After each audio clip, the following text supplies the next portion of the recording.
2 கேரக்டரை வச்சு என்னடா படம் பண்ண முடியும் அப்படின்னு நினைக்கிறாளா? அப்போ உங்களுக்கு தான் இந்த ஷார்ட் ஃபிலிம். ஆக்சுவலா குரல் அப்படின்னு தலைப்பு வச்சிருக்காரு.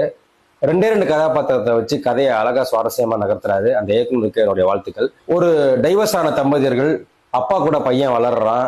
நம்மளுடைய பிரச்சனைகளை நாம வெளியே சொல்றதுக்கு யோசிப்போம். யாராச்சும் ஏதாச்சும் சொல்லிடுவாங்களோ நினைச்சிருவாங்களோ அப்படின்ட்டு.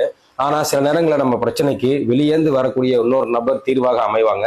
நம்மளோட முடிவு மிகப்பெரிய மாற்றத்தை ஏற்படுத்தும். அந்த விஷயத்த அழகா இந்த படத்துல போர்ட்ரேட் பண்ணிருக்காரு இயக்குனர். அதுக்காகவே இந்த டீமுக்கு வாழ்த்து தெரிவிச்சாகணும். சூசைட் பண்ணணும்னு நினைக்கக்கூடிய ஒரு தந்தையோட வாழ்க்கைய ஒரு போன் கால் திசை திருப்புது. அது எங்க கொண்டு போய் முடிக்குது அப்படின்றத அந்த கதையில சுவாரஸ்யமா சொல்லியிருக்காங்க. அதே போல மினிமலான கேரக்டரை வச்சு கதையை அழுத்தமா சொல்லியிருப்பதும் பின்னணி இசையும் அதிகமா கை கொடுக்குது. கண்டிப்பா இந்த ஷார்ட் ஃபிலிமை மிஸ் பண்ணிடாம ஷார்ட் ஃபன்லின்ற ஆப்ல போய் பாருங்க.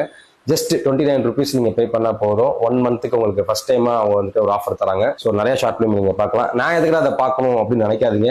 நிறைய ஷார்ட் ஃபிலிம்ஸ் இந்த மாதிரி பார்க்கும்பொழுது உங்களோட கதைக்கான விடையா அது அமையும், அல்லது அது மாதிரி பண்றதுக்கான ஐடியா உங்களுக்கு உதிரும். ஸோ நிச்சயமா அது மிகப்பெரிய கேம் சேஞ்சரா உங்களுக்கு இருக்கும். அது மட்டும் இல்ல, நீங்க ஒரு ஷார்ட் ஃபிலிம் மேக்கரா இருந்தீங்கன்னா நிச்சயமா உங்களோட ஷார்ட் ஃபிலிம்ல நீங்களும் வந்துட்டு டெலிகாஸ்ட் பண்ணலாம், காசு சம்பாதிக்கலாம். முக்கியமா மறக்காம ஃபாலோ பண்ணாதவங்க ஃபாலோ பண்ணிடுங்க.